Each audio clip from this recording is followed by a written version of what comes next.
Buenas tardes, abogada.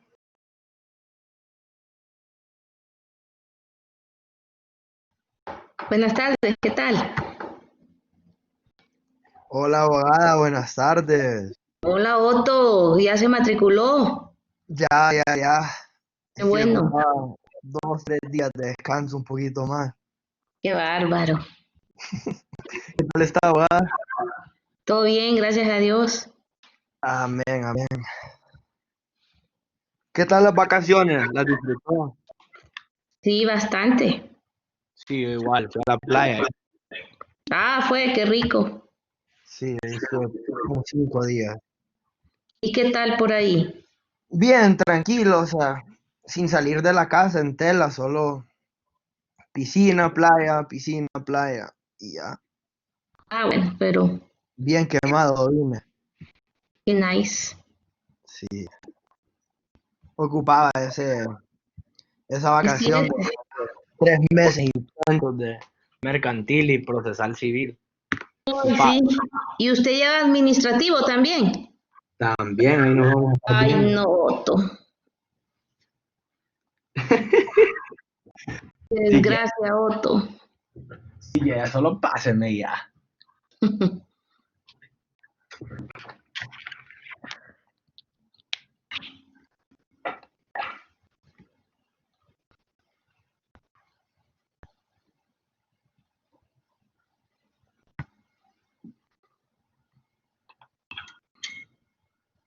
Bueno, ya los que están presentes les marqué asistencia. Vamos a esperar un ratito que se conecten todos.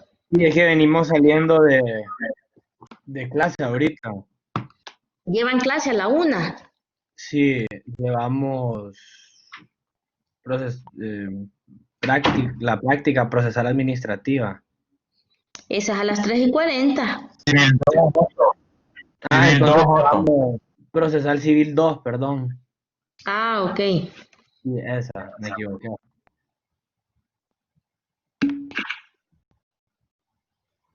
Ok.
Bueno, comenzamos ya, ¿verdad? Solo me falta Valeria por marcar.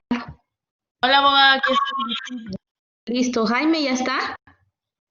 No ha llegado. Sebastián Yar y Uniberto. Ok.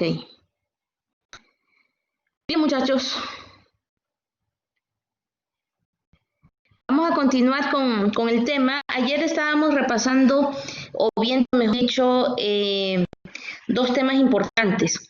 Uno es la nulidad de los pactos. ¿Cuándo son nulos los pactos? Y el otro tema era el derecho de retención. Vamos a ver si alguien me cae, en qué casos, aunque consten por escrito, existen cláusulas dentro del contrato que podrían ser consideradas nulas. ¿Cuáles son esos dos casos en particular?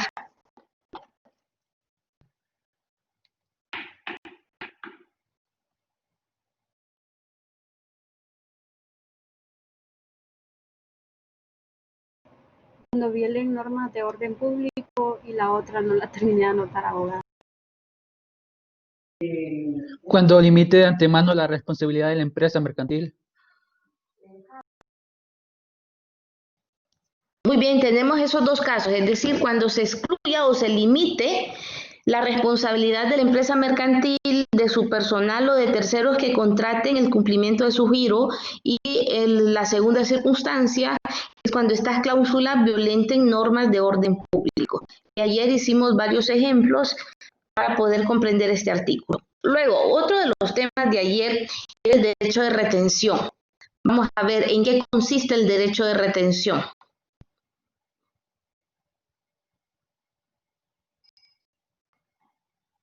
Cuando el acreedor tiene el derecho de retener como garantía. Vamos a ver Diana y luego Carlos. Sí, cuando el acreedor tiene el derecho de retener algo como garantía para que se le pague algo futuro. Muy bien, correcto. Vamos a ver, Carlos. Bueno, lo que ha dicho Diana, de que tiene el derecho de retener la cosa y que puede retener la cosa que se cumplan ciertas condiciones, como créditos vencidos, que la obligación derive de un acto mercantil, perdón, y que esté literalmente en su poder, o que esté lícitamente en su poder, perdón. Y la excepción al de los créditos, vencidos es cuando el deudor se ha declarado en bancarrota, en quiebra, perdón, y que o le estén embargando los bienes y no ajusten los bienes para embargarle la totalidad de la deuda con el otro acreedor.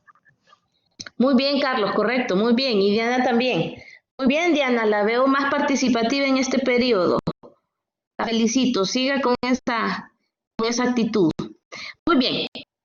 Decíamos que el derecho de retención es aquel derecho que tiene el acreedor de retener en su poder algún tipo de garantía, o sea, bienes que pueden ser muebles o inmuebles, lo que sea, con tal de garantizar el cumplimiento de la obligación por parte del deudor. Pero para que pueda ejercer ese derecho de retención, es necesario que se cumplan tres condiciones. Número uno, que la relación proceda de una relación mercantil, que proceda de actos mercantiles. Dos, en primer lugar, sería al revés. La primera es que la obligación vencida.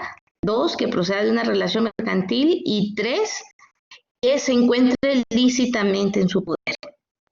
Ahora, esta regla tiene una excepción, como mencionaba Carlos. Es decir, podemos ejercer el derecho de retención aun cuando la obligación no estuviera vencida, cuando el deudor incurra o se encuentre en un estado de quiebra, de suspensión de pagos o de concurso de acreedores, o bien cuando exista ya persecución por parte de terceros en contra de los bienes del deudor. En ese caso, aunque la deuda no estuviera vencida, el acreedor perfectamente podría iniciar un proceso de retención de bienes. Ahora, ¿en qué momento cesa el derecho de retención? Creo que Carlos lo mencionó también. Es decir, si el acreedor paga u ofrece una garantía suficiente para sustituir la anterior, pues sería una circunstancia en la cual el derecho de retención cesa. O bien, si el acreedor, teniendo el derecho de ejercer el derecho de retención, no lo hace en el plazo de 15 días contados a partir del momento en el que se enteró de la condición del deudor, pues en ese caso perderá el derecho de ejercer el derecho de retención. Y creo que ahí nos quedamos básicamente. Vamos más o menos, a menos que me equivoque, al artículo 707. Así es, ¿verdad? 706 de los derechos y obligaciones sobre quien retiene la cosa. ¿Cuál es? Disculpe, 707. Sí, vamos al 707. El 706 lo vimos ayer. ¿Qué obligaciones y qué derechos tiene el acreedor que retiene? Tendrá los mismos derechos de un acreedor prendario. El derecho a custodiarle, a conservarlo, a no usarlo, a devolverlo en caso de que se pague, como si se tratara de una prenda, exactamente. Ahí nos quedamos. Vamos al artículo 707. ¿Están listos? Sí, abogada. Ok, vamos al artículo 707. Vamos a ver, Otto, para darle la bienvenida. Ok, artículo 707. El deudor moroso, ese, ¿verdad? Sí. Ok. El deudor moroso deberá pagar el interés pactado y su efecto legal por conceptos de daños y perjuicios. Si la obligación tuviera por objeto cosas determinadas o determinables, el deudor moroso pagará como daños y perjuicios a falta de pacto el interés legal sobre el valor de la cosa. Este se determinará, salvo convenio, por el precio que las cosas tuvieran en plaza el día del vencimiento o por su cotización en bolsa y en defecto de uno y otra por peritos. El interés legal en materia mercantil lo fijará la Secretaría de Hacienda, tengo yo. Está reformado. Ya no es la Secretaría de Hacienda, es la Secretaría de Finanzas. Y el interés legal en materia mercantil es de un 7%. En materia civil es de un 6%.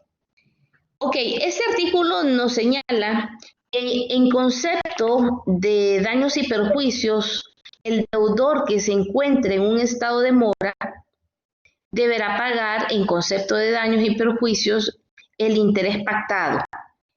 O si no se ha pactado el interés, deberá pagar por lo menos el interés legal. Pero sacarle el interés a una cantidad líquida, pues no tiene nada de extraordinario. Es decir, si yo 30.000 lempiras y debo de pagar un 15% de interés de daños y perjuicios, pues le saco por el 15%. Y si no hemos pactado intereses y yo me retraso y me constituyo en mora, deberé pagar el interés legal. Y el interés legal es un 7%.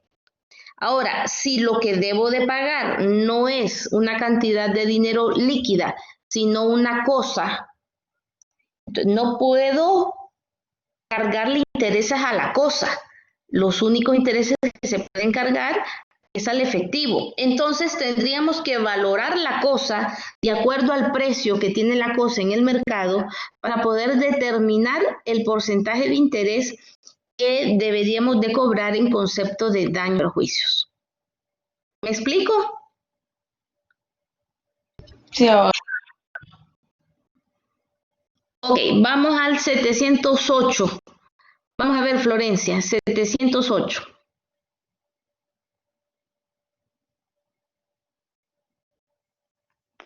Artículo 708. Si el acreedor estimare que los daños y perjuicios que se le ocasionaron por el incumplimiento son mayores que los fijados, según el artículo que antecede, podrá reclamar la cuantía real de los mismos, si prueba los daños y perjuicios que efectivamente le fueron ocasionados, a no ser que estos hubieran sido previa y convencionalmente tasados o se hubiera fijado el tipo de los intereses moratorios. Puede darse el caso en una relación que podríamos haber pactado ya una tasa de interés en concepto de daños y perjuicios.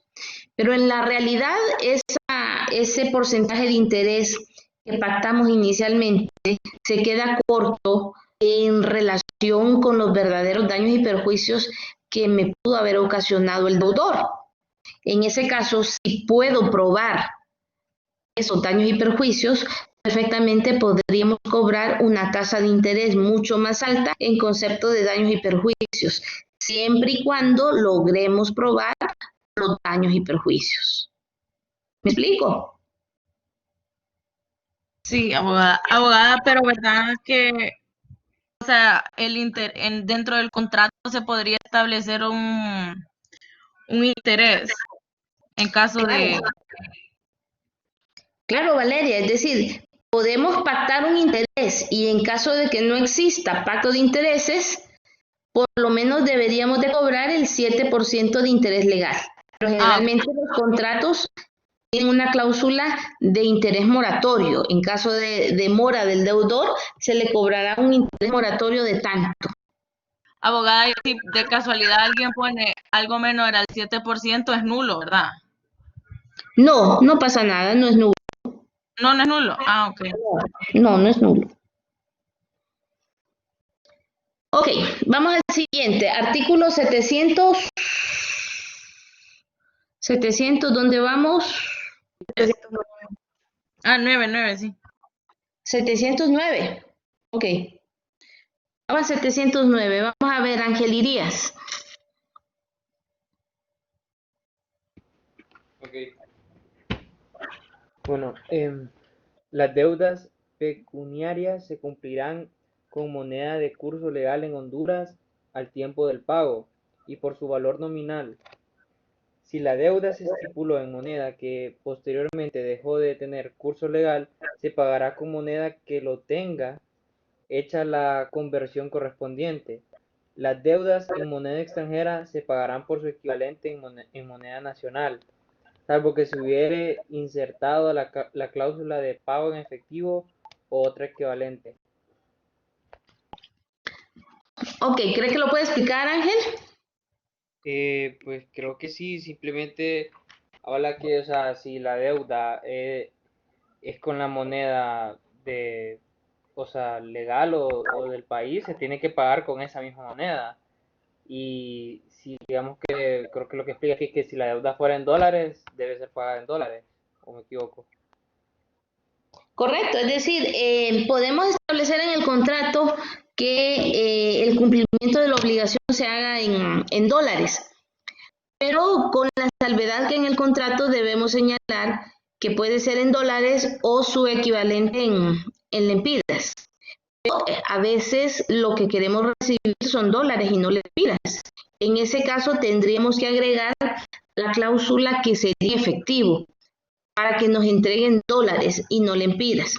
Porque si no le agregamos esa cláusula, el deudor perfectamente podría hacer la versión y entregarnos lempiras.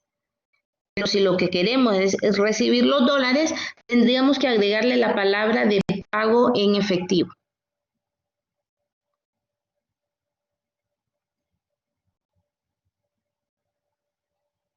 Ok, sigamos entonces, si no hay preguntas.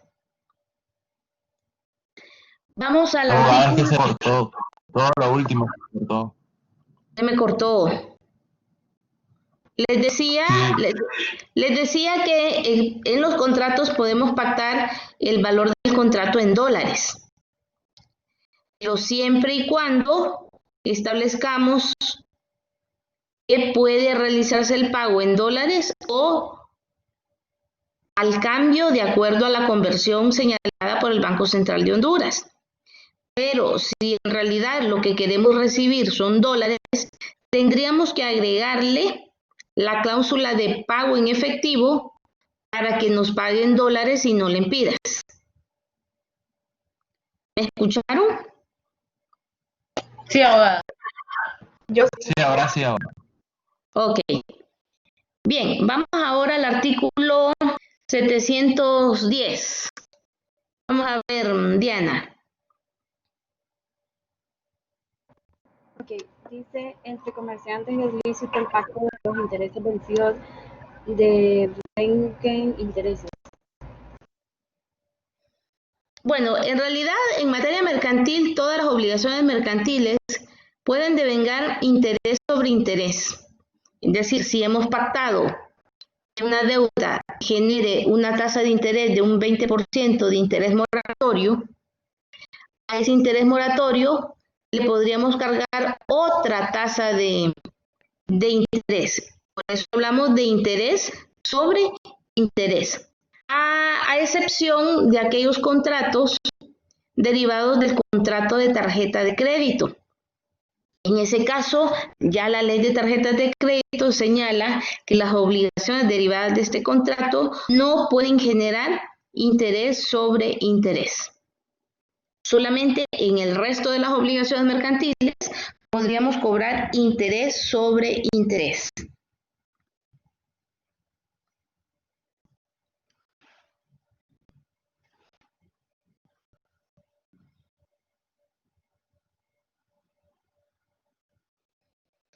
Bien, vamos al 711, Astrid. Los codeudores estarán obligados solidariamente, a no ser que la ley o el pacto que establecieron diga cosa distinta. ¿Cree que lo puede explicar? Sí, abogado, o sea que los deudores quedarán obligados solidariamente en caso de que estén, o sea, van a quedar solidariamente con el acreedor, o sea que todos tendrán que pagar.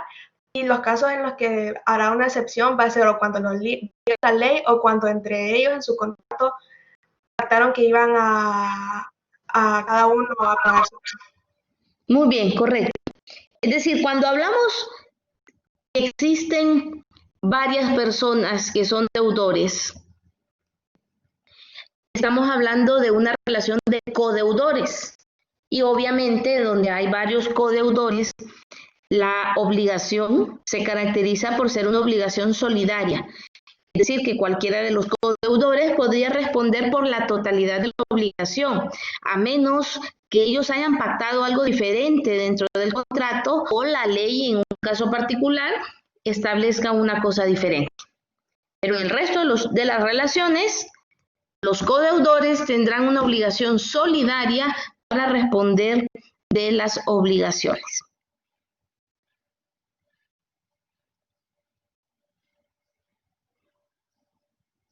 ¿Listo? Seguimos avanzando entonces y vamos a entrar ahora al tema de los contratos y de los actos unilaterales en general. Aquí vamos a distinguir lo que es un contrato y lo que es un acto. ¿Alguien me podría ayudar a decirme qué comprendemos por contrato y qué comprendemos por acto?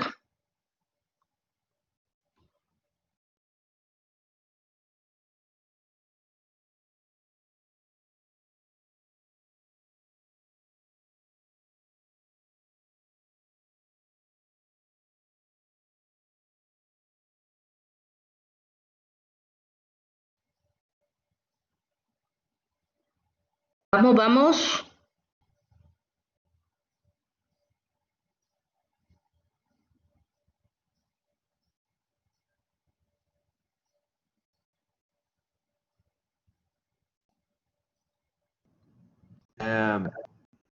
No sé si estoy bien, pero un contrato, pues, un acuerdo de voluntades entre dos o más personas. Y creo que el acto puede llegar a ser unilateral en cierto punto. No sé si esa es la diferencia.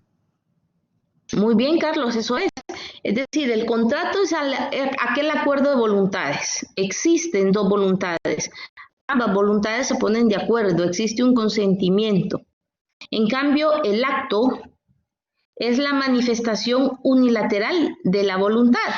Y cuando hablamos de una manifestación unilateral, estamos hablando que solamente una parte es la que se manifiesta. Por lo tanto, si hablamos de una relación unilateral, solamente existe obligación de una de las partes. Y cuando hablamos de un contrato donde ambas partes se ponen de acuerdo, obviamente y por lógica contiene obligaciones recíprocas. Por lo tanto, el contrato podría ser considerado bilateral, es decir, que contiene obligaciones recíprocas. En cambio, el acto no es un contrato porque simplemente es la manifestación unilateral de la voluntad. Sin embargo, todo lo relativo o todas las reglas que vamos a estudiar a continuación sobre los contratos también aplicarán a los actos mercantiles, sobre todo celebrados entre vivos. Vamos a ver el artículo 712. A ver, Alexis. Artículo 712. Las disposiciones legales sobre los contratos serán aplicables a los negocios y actos jurídicos en general, y en particular a los actos unilaterales intervivos que tengan contenido patrimonial, en lo que no se opongan a su naturaleza o a disposiciones especiales sobre ellos. Muy bien, vamos a ver, Alexis, explíquelo.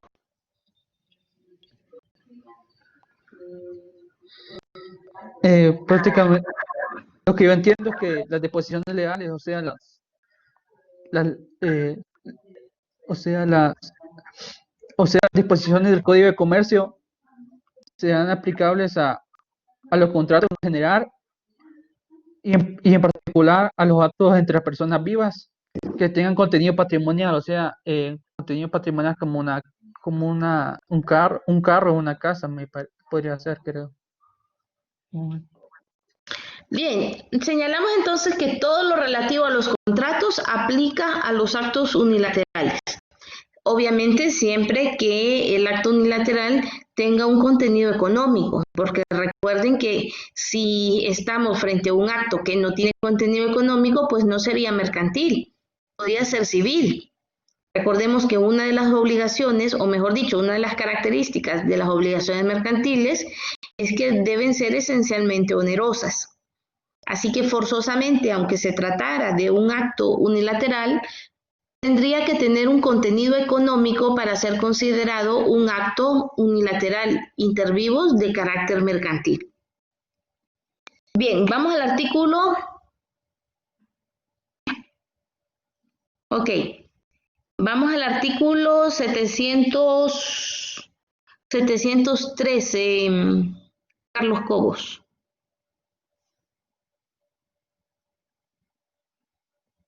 Ahorita va.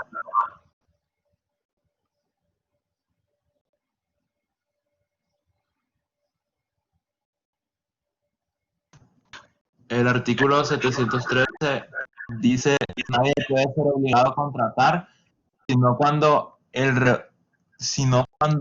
al rehusarse a ello constituye un acto ilícito o abusivo. Se considerará ilícita la renuncia cuando provenga de empresas que gocen de concesiones, autorizaciones o permisos para operar con el público, o se encuentren en situación de imponer precios a las mercancías o a los servicios que proporcionen. El silencio de la empresa requerida para contratar se considerará como negativa a hacerlo. Quien se negara a contratar en los casos anteriores podrá ser obligado a celebrar el contrato respectivo sin perjuicio de responder siempre de los daños y perjuicios que hubiera ocasionado. Ok, en materia mercantil, sobre todo en materia de contratos mercantiles, existen tres principios rectores en relación a la contratación mercantil. Es el principio de libertad de contratación, el principio de autonomía de la voluntad y el principio de buena fe.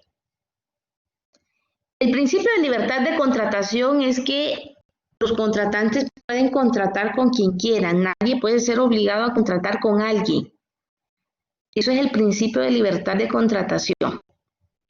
El principio de autonomía de la voluntad es que las partes que están contratando pueden acordar las condiciones que quieran siempre y cuando sean condiciones legales, enmarcadas en ley, pero pueden pactar lo que quieran. Eso es autonomía de la voluntad. Y obviamente el principio de la buena fe es que ese contrato que están celebrando en ese momento guarde el equilibrio donde ambas partes salgan beneficiadas del negocio. No puede decir un beneficio mayor que el otro, porque en ese caso se violentaría ese equilibrio contractual y podríamos incurrir en situaciones de mala fe. Es decir, la buena fe es uno de los principios rectores en materia de contratación. Se supone que hemos firmado este contrato atendiendo los beneficios que podríamos obtener ambas partes del mismo. En relación al primer principio, que es el principio de libertad de contratación, el artículo 713 nos lo dice. Nadie puede ser obligado a contratar sino cuando el rehusarse a ello constituya un acto ilícito o abusivo. Nadie puede ser obligado a contratar con alguien, a menos, viene la regla, que el rehusarse a contratar constituya un ilícito o una conducta abusiva. En el segundo párrafo, el artículo 713 nos da varios ejemplos de cuáles podrían ser esos actos ilícitos o abusivos. En el caso de que una empresa haya ganado una concesión, una licitación, un concurso, lo que sea, pues obviamente ganado el proceso, forzosamente tendría que firmar el contrato. Está obligado a firmar el contrato. El rehusarse, el negarse a firmar el contrato podría constituir un acto ilícito o bien una conducta abusiva. En este caso, pues la empresa que no quiera firmar, estando obligado a hacerlo, responderá de los daños y perjuicios que pudiera ocasionar. ¿Comprendido, muchachos? Sí, abogada. Ok, vamos al siguiente artículo. Antes de seguir avanzando, vale la pena aclarar que, de hecho, si nos fijamos, en muchas situaciones nos obligan a contratar con algún negocio en particular. De hecho, cuando la universidad estaba abierta, si se acuerdan, en la tiendita de arriba solo vendían Pepsi, no vendían Coca-Cola, o sí vendían.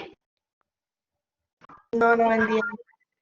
No vendían, Sí, ¿verdad? creo que sí vendía. Creo que en todas las universidades solo venden Pepsi. Sí, creo que solamente Pepsi. O podríamos hablar del agua Dasani. Yo jamás vi agua azul. Solamente miraba Sí, yo tampoco. Dasani. También podríamos hablar de tipos de café. Solo habían máquinas, bueno, solo estaba Expreso americano. Entonces, ante esas situaciones, a nosotros los consumidores básicamente nos han obligado a contratar esos productos porque no tenemos otra opción. El hacerlo no constituye un ilícito, sino que constituye una cláusula que puede ser nula, pero si la cláusula consta por escrito, es totalmente válida. A diferencia de los otros casos que hemos estudiado. En los otros casos que hemos estudiado, aunque conste por escrito, el pacto es absolutamente nulo cuando se violenten normas de orden público o cuando se limite de antemano la responsabilidad de la empresa. Ahora, las limitaciones de contratación mediante cláusulas de exclusividad son nulas a menos que consten por escrito. Es decir, si las partes lo han acordado de esa manera, son totalmente válidas. Por ejemplo, la Pepsi me imagino que tuvo que haber firmado un contrato con una cláusula de exclusividad para que solamente se vendieran los productos de su marca y evitar la competencia. Eso es totalmente válido siempre y cuando conste por escrito dentro del contrato mediante una cláusula de exclusividad. ¿Comprendido? Sí, abogada, o sea que podríamos decir que la excepción a ese artículo es la cláusula de exclusividad. La excepción sería a menos que conste por escrito. Ok. Exacto. Muy bien. Vamos al artículo 714. Vamos a ver, Valeria. 714. Las partes pueden determinar libremente el contenido de los contratos en los límites legalmente impuestos. También pueden celebrar contratos que no correspondan a los tipos que este código fija, siempre que persigan intereses dignos de tutela jurídica. Vamos a ver, Valeria. Pues que según estudiamos en la clase pasada, en el artículo, ya le digo, el artículo 14, ¿verdad? Sí, el 14, que nos dice cuál es el contenido del contrato y cosas así, pues tenemos que seguir los lineamientos que dice la ley, pero hay la libertad de colocar lo que las partes deseen en los contratos y que se pueden celebrar también otro tipo de contratos diferentes a los que salen en el Código de Comercio. Muy bien, nada más que en el artículo 14, Valeria, nos estamos constitución de la sociedad, ¿es cierto? Sí, nos estamos refiriendo únicamente al contrato social. Y ese es el contenido mínimo. Y claro, podríamos poner dentro de ese contrato cualquier condición siempre y cuando sea legal. Eso sería parte de la autonomía de la voluntad. Pero en este caso estamos hablando de otros contratos y no necesariamente del contrato social, sino que estamos hablando de contratos meramente mercantiles, como una compraventa, un leasing, como un contrato de distribución, como un contrato de agencia, etcétera. Si se fijan, por ejemplo, en las pulperías o en los mercaditos, incluso hasta les pintan la pared de acuerdo a la marca del producto que tienen. Y de hecho prohíben que en los freezers de la Coca-Cola aparezca un refresco de la Pepsi o lo llenen de queso y de mantequilla. Es decir, estos negocios exigen una cláusula de exclusividad dentro del contrato y estas son condiciones que se pueden pactar libremente. Este artículo, el artículo 714, nos ilustra el segundo principio de contratación, que sería la autonomía de la voluntad. Las partes pueden determinar libremente el contenido de los contratos en los límites legalmente impuestos. En el segundo párrafo, sí, Diana. Abogada, tengo una pregunta. Tengo una amiga que la hermana de ella tiene un negocio con un mercadito, por decirlo así. Entonces, la vez pasada que yo la fui a visitar, llegó como un distribuidor, creo, donde los camiones que llevan todos los productos y tenían como en el freezer de Pepsi, tenían, no sé, como de Coca, tenían otro que no era de ellos. Entonces el muchacho le tomó una fotografía como al freezer, por decirlo así, pero no explicaron por qué. Entonces me quedé pensando si les tuvo que haber hecho esto o no. O sea, no entendí. Claro, es decir, ellos son representantes de los distribuidores, entonces es totalmente prohibido tener en un freezer de Pepsi un producto y sobre todo si es de la competencia. Que tenga, a veces las pulperías llenan los freezers y los llenan de queso, de quesillo, mantequilla o de cualquier otro producto, de leche. Y eso también es algo totalmente prohibido por el distribuidor. El mercadito que haya incurrido en esa responsabilidad podría incluso ser sancionado por el distribuidor. ¿Y cuáles serían las sanciones? Pues a lo mejor rescindir el contrato por incumplimiento por parte del mercadito. Rescindir significaría pagar daños y perjuicios. La amonestación podría ser la amonestación, pero eso es nada comparado con una rescisión del contrato.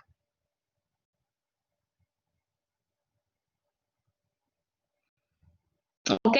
Por eso le tomaron foto para reportarlo. Muy bien, en el segundo párrafo del artículo 714 nos dice que las partes perfectamente pueden celebrar cualquier otro contrato de los que no están regulados en el Código de Comercio. Es decir, si es un contrato que no está regulado en el Código de Comercio, obviamente estamos hablando de los contratos atípicos. Los contratos típicos serían los que están regulados en el Código de Comercio. Pero la misma ley nos dice, podemos celebrar cualquier contrato.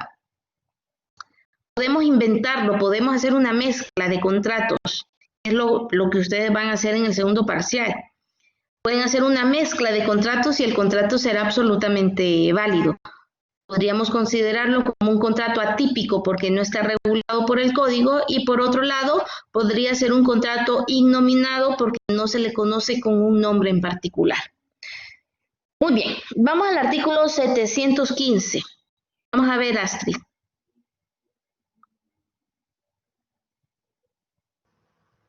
Artículo 77. Los contratos mercantiles que no están especialmente regulados en este código se regirán por las reglas generales y por las estipulaciones de las partes, y en que fueren causas por disposiciones del contrato con el que tengan más análogas los reglamentos de este ordenamiento o del Código Civil. Muy bien, el artículo 715 nos dice que aquellos contratos que no están regulados en el Código de Comercio, ¿cuáles serían esos contratos, muchachos? Los que no están regulados en el Código de Comercio. Atípico. Correcto, esos contratos, los contratos atípicos, si no están regulados en el Código de Comercio, como así es, deben de respetar un orden jerárquico a la hora de resolver conflictos. En primer lugar, decimos que esos contratos se van a regular por las disposiciones generales del Código de Comercio. 2, por las disposiciones propias del contrato. Y 3, por las disposiciones del contrato análogo. Un contrato análogo es aquel contrato que más se le parece al contrato. Y ya de perdida por las disposiciones del Código Civil. Nuevamente, el orden jerárquico para regular un contrato atípico serían las disposiciones del Código de Comercio, las disposiciones propias del contrato, 3, las disposiciones del contrato análogo y ya de perdida, las disposiciones generales de contratos establecidas en el Código Civil.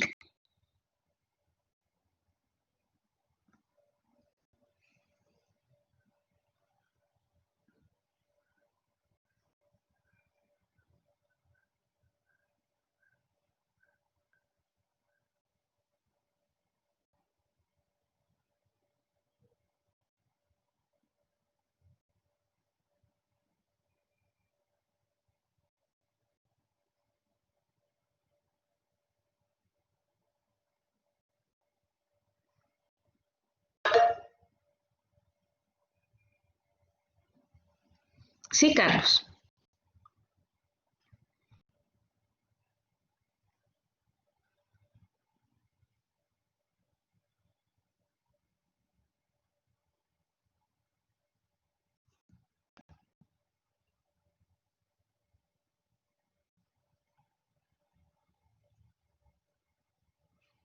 Carlos, ¿tiene preguntas? No, abogada, yo sí es que le quería preguntar, pero es que todavía no nos ha dado la fecha de los exámenes ni las expos, y le quería preguntar cuándo eran. Yo creo que ya no va a haber más matrícula, ¿verdad? Ya estábamos esperando a Otto, que era el último. No creo que exista más. Y el más importante. Sí, aquí ya. Ah, mi amigo tiene el ego, pero bien alto. Ok, ¿verdad que ya no hay nadie más que puede entrar? Así que ya para mañana podríamos aquí ya no. Vamos a organizar ya mañana los Pero temas, las fechas y el hace examen. falta gente aquí de... Ah, bueno, pero tal vez no asistieron hoy. ¿Quiénes? No, ya están todos, Otto. Ah, ok. Yo no, ahora ya Eduardo Blanco va a matricular clase, pero él estaba en la lista de personas que querían matricular este periodo. Pues sí. Astrid, él nos prestó su nombre para abrir la clase. ¿Quién? Blanco. Tú eres el muchacho. Es que Blanco siempre se matricula cuando ya solo faltan 2 semanas para el primer parcial. Sí. Así que... Blanco. Eduardo Blanco se llama. Sí, va más adelantado que nosotros. Sí, pero no la metió el periodo pasado. Bien, muchachos. Entonces, Carlos Cobo, ya mañana vamos a definir eso, ¿ok? Me lo recuerda Sí, siempre. gracias.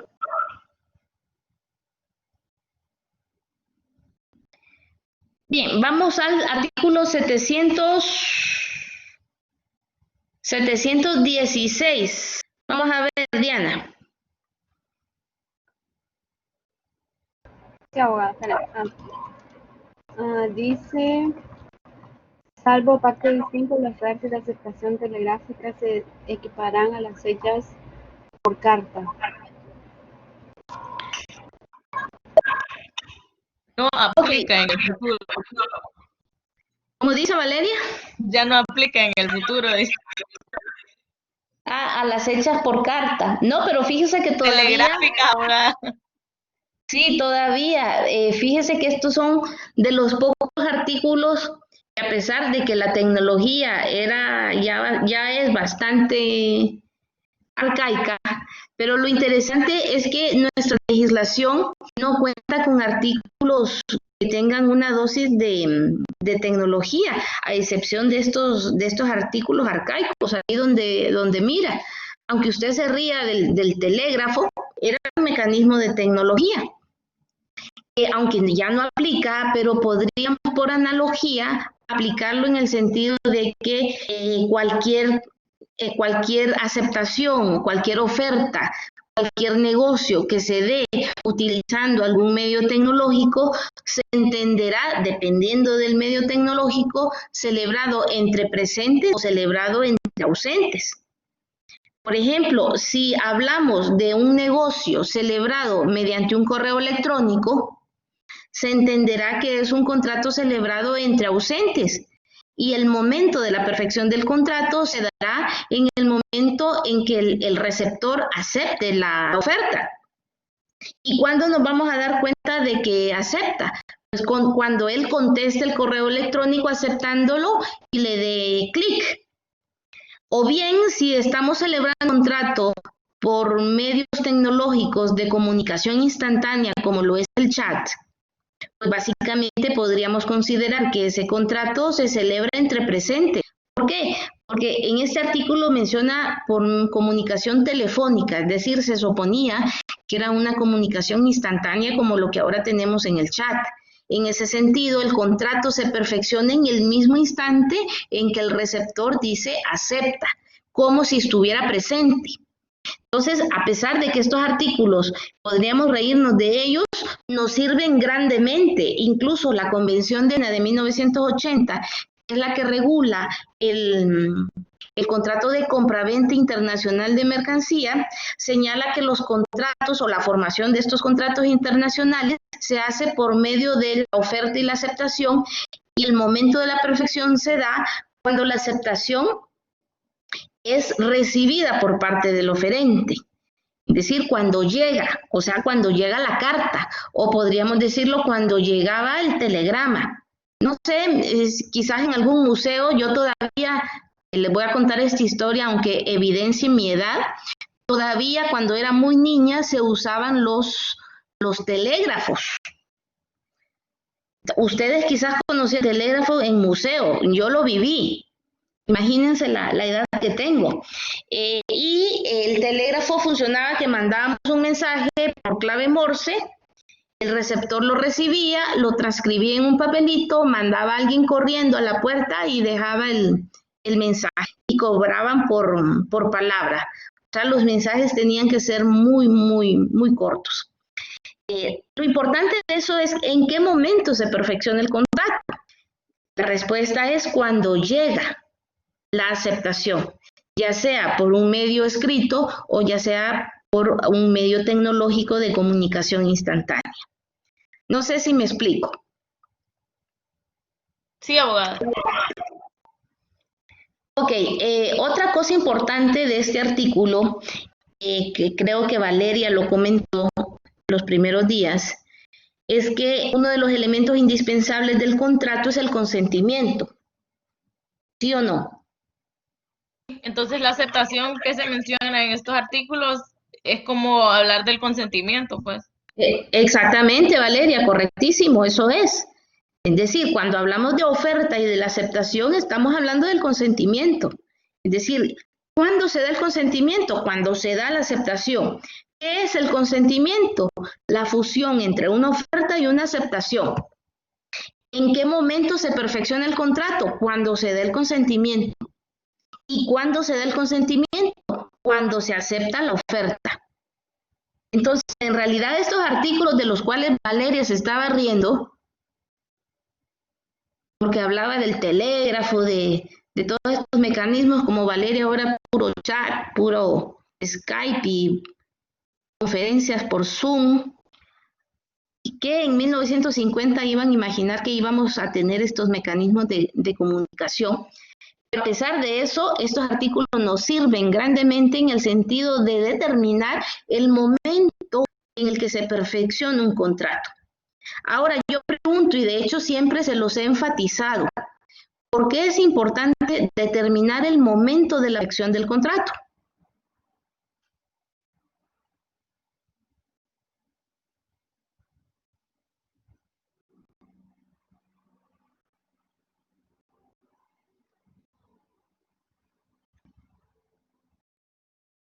Abogada, porque si es a plazo, póngale, podemos determinar desde cuándo empieza a correr el tiempo del contrato. Correcto, la respuesta es que a partir del momento en el que se perfecciona el contrato, a partir de ese momento empiezan obligaciones y derechos para las partes. Por eso es de total importancia determinar el momento de la perfección del contrato. ¿Quedó claro, muchachos? Sí, abogada.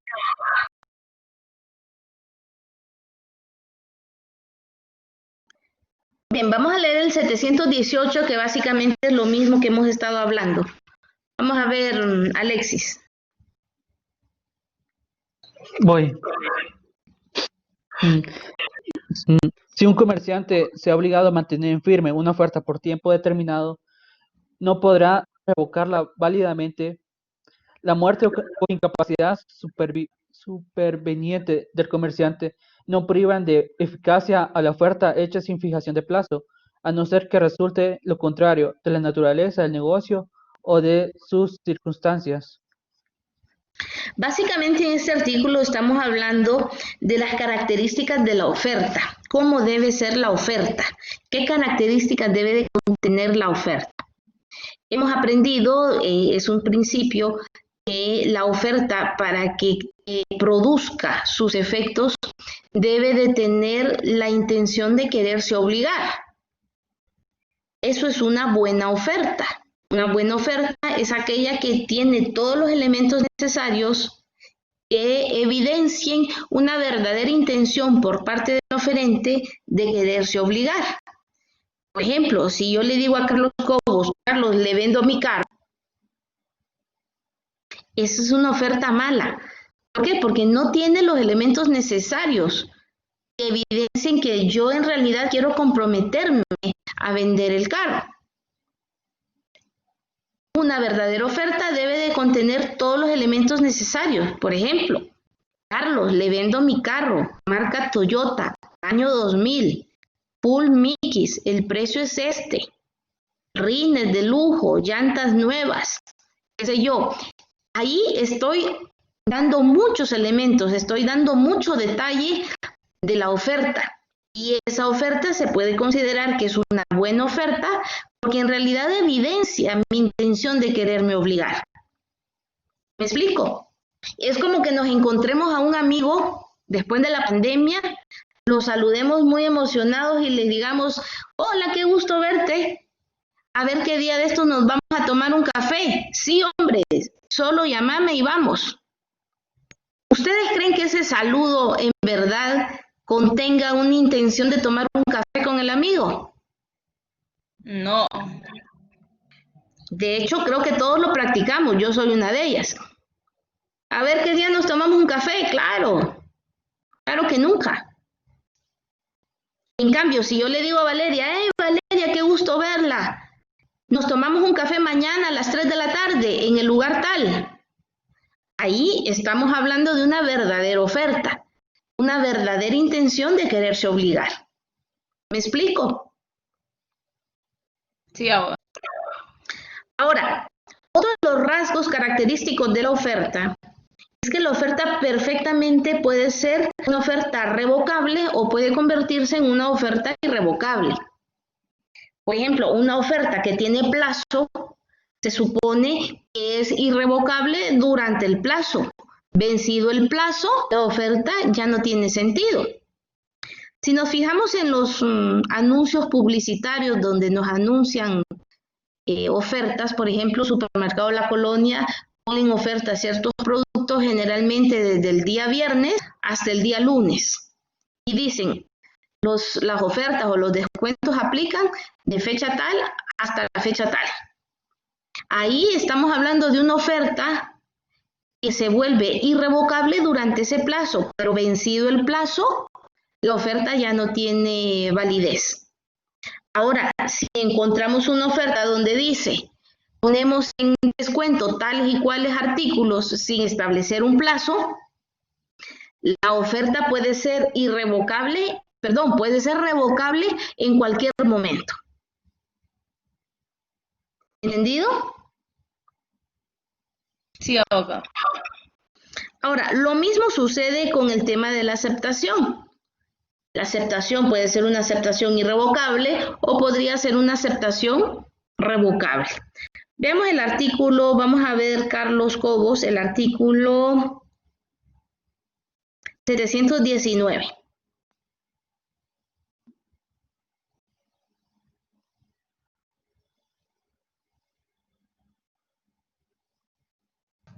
El artículo 719 dice: la misma consideración tendrá la declaración de una de las partes de quedar obligada como consecuencia de la opción que se concede a la otra para aceptarla o rechazarla. Si no se fijara el plazo para ello, podrá determinarlo el juez. Es decir, las mismas consideraciones de la oferta aplican también para la aceptación, y en el caso de que no se haya establecido un plazo, volvemos a uno de los primeros artículos que hemos estudiado el día lunes o martes, no recuerdo, donde señalamos que las obligaciones sin plazo se consideran de cumplimiento inmediato, a menos que la naturaleza de la prestación sea de imposible cumplimiento inmediato. O bien, cuando hemos dejado al arbitrio de una de las partes el establecimiento del plazo, en ese caso, pues tendríamos la necesidad de acudir a la autoridad judicial para que sea esta quien establezca el vencimiento de su obligación. Es exactamente lo mismo que hemos estado hablando. ¿Vamos bien, muchachos? ¿Tienen preguntas? Todo bien, abogado. Ok, vamos al artículo 720. Vamos a ver, Astrid.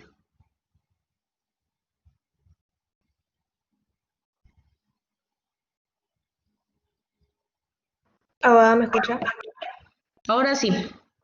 El ofrecimiento de bienes al público a un determinado precio obliga al que lo hace a sostenerlo. Vamos a ver, Astrid. Por lo que entiendo es, por ejemplo, no sé si esto es correcto, pero publicar que vendo un carro en el periódico y pongo un precio y pongo que lo pueden pagar a plazo, ya una vez publicado y que sea conocimiento de todo el mundo, yo ya no voy a poder aumentarle el precio al carro.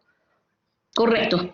De hecho, si nos fijamos cuando visitamos las tiendas, podríamos encontrar un artículo que nos interesaba a un precio que también nos interesaba y estaba marcado en la etiqueta.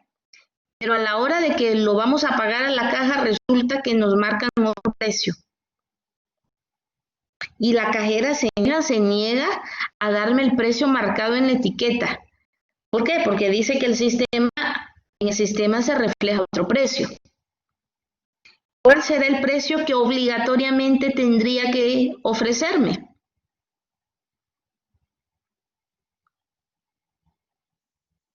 El que está en la etiqueta. El que está en la etiqueta, es decir, el ofrecimiento de bienes al público en determinado precio obliga al que lo hace a sostener. Y muchos de nosotros nos vamos y cuando estamos en la caja nos ponen otro precio y no decimos nada. Cuando en realidad deberíamos de exigir el precio que está etiquetado y que hemos visto que ha sido publicado visto por el público. Ok, vamos al artículo 721, Florencia. Artículo 721. El que por anuncios o ofrecimientos hechos al público se compromete a alguna prestación en favor de quien llene determinadamente condición o desempeñe ciertos servicios, contrae la obligación de cumplir lo prometido. Básicamente estamos hablando del tema de la recompensa. De hecho, tenemos una ley de recompensa, sobre todo cuando piden información por alguien que se busca. Eso aplica la ley de recompensa, pero en este artículo estamos hablando que la persona, el que hace anuncios u ofrecimientos al público, se compromete a la prestación a favor de quien llene determinada condición. Es decir, voy a pagar pilas a quien encuentre mi perro. Es una recompensa. Una vez cumplida la condición, estoy obligada a pagar la recompensa de los 1000 lempiras. ¿Comprendido? Sí, abogada. Ok, vamos a ver otro. Artículo 722.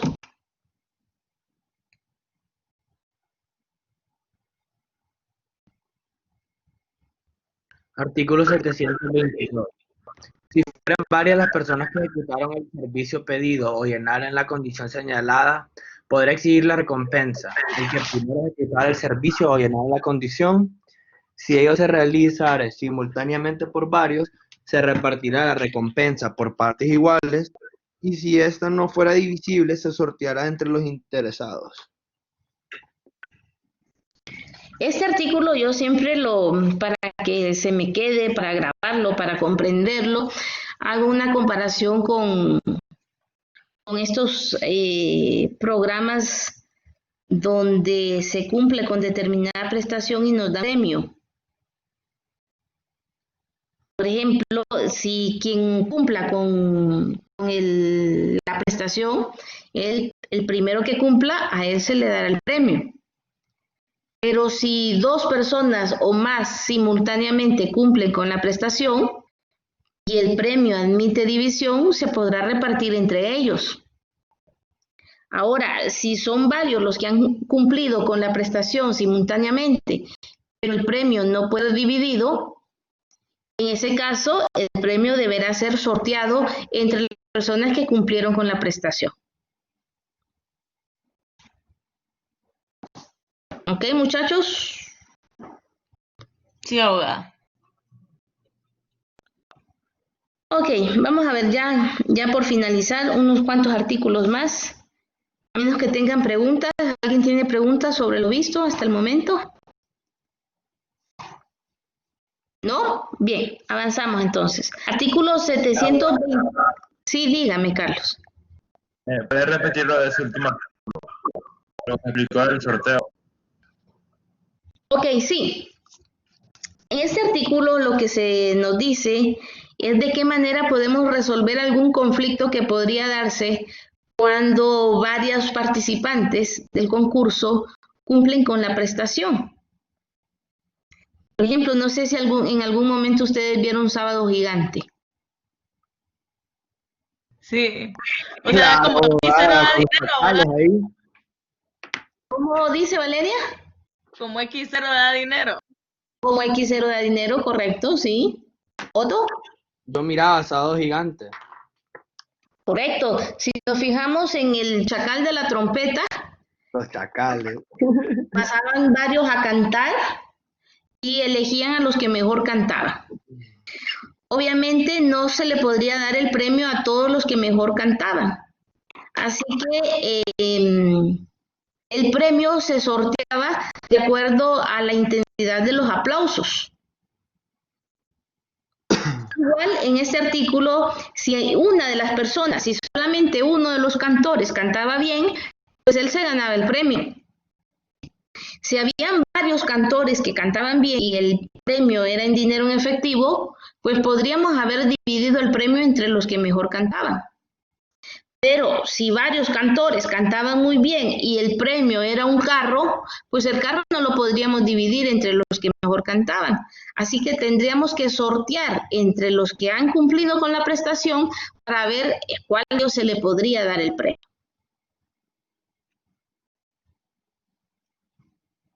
¿Ok, Carlos? Qué buena, gracias. Vamos al artículo 723, Diana. Sí, dice en los concursos en que haya promesa de recompensa para los que llenaren ciertas condiciones, es requisito esencial que se fije un plazo. El promitente tiene derecho a designar la persona que resolverá a quien debe otorgarse la recompensa, de acuerdo con las bases propuestas. Básicamente estamos hablando de un concurso. Es decir, el oferente establece las bases del concurso. Y es el oferente quien elige cuál de las personas es la que debe de cumplir con el servicio pedido. ¿Me explico? Sí.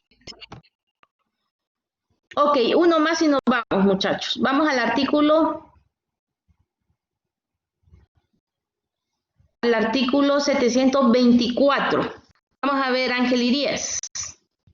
Ok, las cláusulas y los precios de bienes o servicios impuestos por la ley se considerarán insertos en los contratos y sustituirán a las cláusulas contrarias establecidas por las partes. Digamos, las cláusulas y los precios de bienes o servicios impuestos por la ley. Vamos a ver cuáles son esos productos, cuáles son esos servicios donde una ley regula sus precios. ¿Por qué? Porque en realidad en el mercado que actualmente, y de hecho nuestra Constitución señala que estamos en un mercado de libre oferta y que los precios de los bienes y servicios estarán marcados por la oferta y la demanda.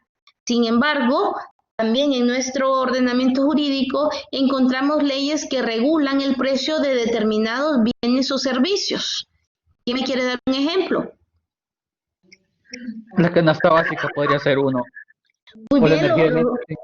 los productos de la canasta básica, el servicio de energía eléctrica, el precio de los derivados del petróleo, son productos o servicios que están regulados por una ley.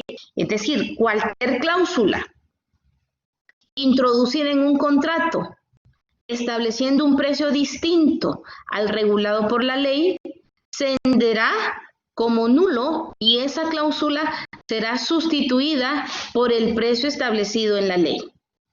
Es decir, el contrato no es nulo, solamente la cláusula del precio. ¿Comprendido, chicos? Sí, abogada. Bueno, pues les voy a dar estos minutos que restan para que descansemos un rato y nos vemos en la siguiente clase. Ok, abogada, gracias. Listo, pues nos vemos y con los que no, pues nos vemos hasta mañana. Perfecto, nos vemos en unos minutos. Hasta luego.